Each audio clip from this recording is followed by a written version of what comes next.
ওনার এই কথার প্রত্যুত্তরে আমি বললাম যে বদলি যারা আপনি যাদেরকে দিবেন বদলির সাথে আমি কখনোই সাংঘর্ষিক হতে চাই না। বদলি হবে রিপ্লেসমেন্টের উপর ডিপেন্ড করে।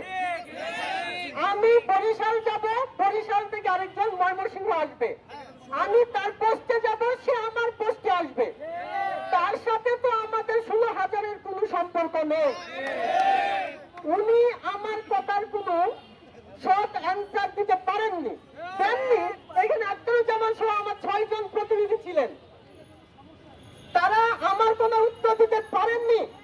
আমি তারপর তাদেরকে স্পষ্ট আঙুল দিয়ে দেখাইলাম যে বদলিদের আরো একটা বিশাল একটা সুবিধা রয়েছে।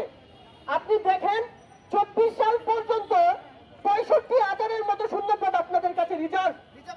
25 সালের শূন্যপদ নিলে আমরা আশা করছি 1 লাখ ছড়িয়ে যাবে। আর আমরা 16,000-এর মধ্যে সর্বোচ্চ 10 থেকে 12,000 জয়েন করব। বাকি শূন্যপদগুলো কি বদলি নিতে পারবে না? তাহলে কিসের রহস্যের ভিত্তিতে আমাদেরকে আপনি আলাদা করার পায়তারা করছেন? আমি উনি ম্যামকে একটা বিষয় বুঝাচ্ছিলাম যে এদেরকে যদি এখন ডিসেম্বর পর্যন্ত দেয় তাহলে এদের মধ্যে কিছু সংখ্যক বয়সের জন্য বাদ করবে, এরা এইসব ঝামেলা সৃষ্টি করবে। আমি প্রত্যুত্তরে ম্যাডামকে বললাম যে ম্যাম আপনি যদি দিন পর্যন্ত দেন তাহলে 3 ভাগে 2 অংশ বাদ পড়বে। আপনি যদি বয়সের চিন্তাই করেন তাহলে যাদেরকে মার্চ অব্দি নিয়ে যাবেন তাদেরকে বয়স বাদ করবে না?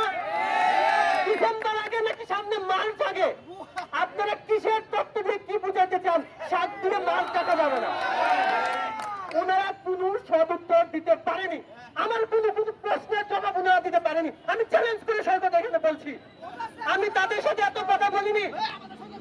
এইখানে এনএসআই ছিলেন, উনি আমাকে হাত ধরে টেনে এনে বলতেছে আপনি যে কথা বলছেন এই কথার উপরে ওদের সাথে কথা বলার আর কোনো স্কোপই থাকে না, যেখানে ওরা আপনার উত্তরই দিতে পারেনি। আমি আপনাদের কাছে আমার প্রশ্নটা বলছি, ওনার উত্তরগুলো কিন্তু আমি বলছি।